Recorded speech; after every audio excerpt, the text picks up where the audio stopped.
Kalau sampai gajiku ini betul-betul habis dan aku sudah menata, mengatur keuangan dengan teliti, dengan benar, serahkan kepada Tuhan. Tuhan bisa memberkati dengan cara yang lain. Dengan cara yang benar, bukan cara menyalahgunakan kekuasaan yang ada pada dia. Jabatan apapun, saudaraku, nggak perlu militer lah. Kalau ada, saudara jangan sampai menyalahgunakan akan jabatan Anda. Nah, disinilah buah pertobatan itu benar-benar dinilai oleh Tuhan. Jadi Tuhan akan menilai apakah kita sudah mencukupkan diri dengan gaji. Shalom, saudara-saudari terkasih. Dalam Suara Gembala kali ini kita akan lanjutkan pengajaran tentang pertobatan. Saudara, kita sudah belajar tentang pentingnya pertobatan sebagai kaki yang satunya dari percaya, dan kita juga sudah belajar tentang sebuah pertanyaan agung yang harus ada senantiasa dalam hidup kita. Apa yang harus aku perbuat, Tuhan, supaya aku bisa menghasilkan buah-buah yang sesuai dengan pertobatan. Nah, saudara, tentunya sikap bertanya seperti itu bukan didasari oleh rasa bersalah, tidak ya. Tapi sebuah kerinduan. Rindu untuk menghasilkan buah pertobatan. Karena memang itu ada di dalam firman Tuhan. Kemarin kita sudah belajar tentang buah pertama dari pertobatan itu adalah kemurahan hati, belas kasihan, kemudian bertobat dari egoisme atau selfishness. Kemudian kita akan terus maju, saudara, pada pertanyaan berikut dari orang-orang kepada Yohanes Pembaptis, dan ini merupakan pelajaran buat kita semua. Kita lihat Lukas 3 ayat 12. Ada datang juga pemungut-pemungut cukai untuk dibaptis, dan mereka bertanya kepadanya, "Guru, apakah yang harus kami perbuat?"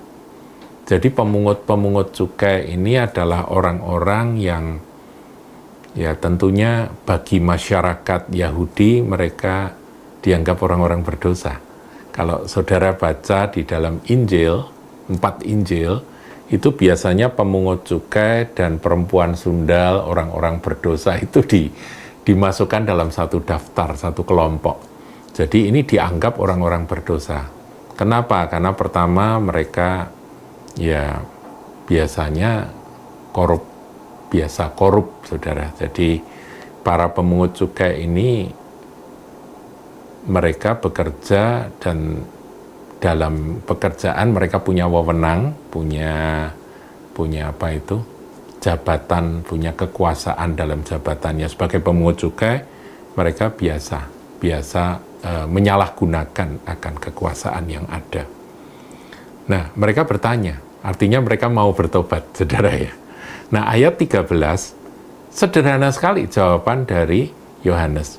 Jawabnya, jangan menagih lebih banyak daripada yang telah ditentukan bagimu. Artinya apa? Ada aturan. Pajak itu harus begini. Dia jangan sampai memeras akan orang-orang yang ditarik cukainya, ditarik pajaknya. Nah, maknanya apa, saudaraku? Makna secara umum, ini adalah buah menurut saya buah kejujuran. Jadi, saudara, kalau kita ini mau bertobat, kita bertanya pada diri sendiri, sudah jujurkah aku di dalam bekerja? Dan tentunya itu terkait juga dengan bertobat dari keserakahan. Mengapa para pemungut cukai seperti Zakheus dan sebagainya dia memeras? Karena dia ingin memperkaya diri kan, dengan jabatan yang dia punya. Nah, untuk itu, saudara, para pemungut cukai ini dikatakan jangan menagih lebih banyak daripada apa yang telah ditentukan bagimu. Artinya, ya kamu harus jujur apa adanya, kamu bekerja dengan benar dan jujur. Jadi kejujuran itu merupakan buah yang harus dihasilkan ketika seseorang itu bertobat. Itu kejujuran, saudaraku. Nah, kemudian saya lanjutkan ayat 14. Dan prajurit-prajurit bertanya juga kepadanya, dan kami, apakah yang harus kami perbuat? Jawab Yohanes pada mereka, jangan merampas dan jangan memeras, dan cukupkanlah dirimu dengan gajimu. Ini mirip dengan pemungut cukai. Kalau pemungut cukai, dia punya kewenangan untuk dia mempermainkan ini ya, masalah pajak dengan kekuasaannya dia. Tapi kalau ini prajurit, dia pegang senjata, dia punya kekuatan, dia punya power, saudara ya, yang ditakuti oleh rakyat. Nah, kemudian ketika mereka bertanya kepada Yohanes, apa yang harus kami perbuat? Jawaban Yohanes juga sangat sederhana dan to the point. Yohanes berkata, jangan merampas dan jangan memeras. Para prajurit itu dengan mudahnya dia merampas milik rakyat. Dan rakyat nggak berani berbuat apa-apa karena dia pegang senjata, dia ditakuti. Dia memeras, minta duit, ya dikompas itu ya, rakyat itu dikompas, dimintai uang. Nah terus bagaimana dengan mereka? Mereka gajinya kecil bagaimana?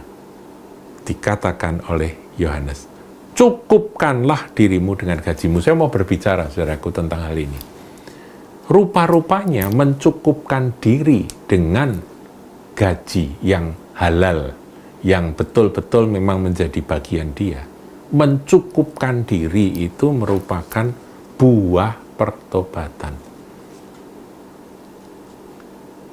Saya ingin ngajak saudara merenung kembali tentang mencukupkan diri ini. Ada orang berkata bahwa nggak cukup ini gajiku. Saudara, cukup atau nggak cukup itu relatif. Mencukupkan diri itu artinya ya harus cukup.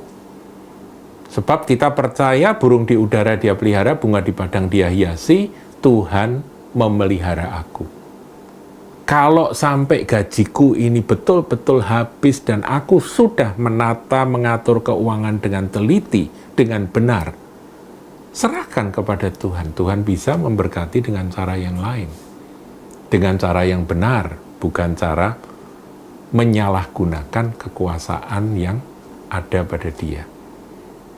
Jabatan apapun, saudaraku, nggak perlu militer lah. Kalau ada, saudara jangan sampai menyalahgunakan akan jabatan Anda. Nah, disinilah buah pertobatan itu benar-benar dinilai oleh Tuhan. Jadi Tuhan akan menilai apakah kita sudah mencukupkan diri dengan gaji. 1 Timotius 6 ayat 8 masih ingat, saudara? Dikatakan asal ada makanan dan pakaian cukup. Ya, jadi kita harus terampil di dalam mencukupkan diri. Harus, saudaraku. Nah, buah pertobatan ini merupakan sesuatu yang ditunggu oleh Tuhan. Karena Injil, saudaraku, itu kata pertama atau berita pertamanya itu adalah bertobatlah. Jadi kalau kita mengaku diri kita orang Kristen, orang yang sudah menerima Injil dan hidup di dalam Injil, maka kita juga harus hidup dalam pertobatan. Kalau hidup dalam pertobatan, maka harus ada buah-buah yang kita hasilkan. Pertanyaan apa yang harus aku perbuat? Itu sebuah pertanyaan agung, pertanyaan yang penting sekali untuk kita bawa kepada Tuhan. Dan itu akan membuat Roh Kudus bekerja dengan luar biasa dalam hidup saudara dan memakai saudara dan saya menjadi alat yang berkenan bagi kerajaan Allah. Tuhan Yesus memberkati. Jangan lupa like, comment, share, dan subscribe channel GKBK Hal Semarang.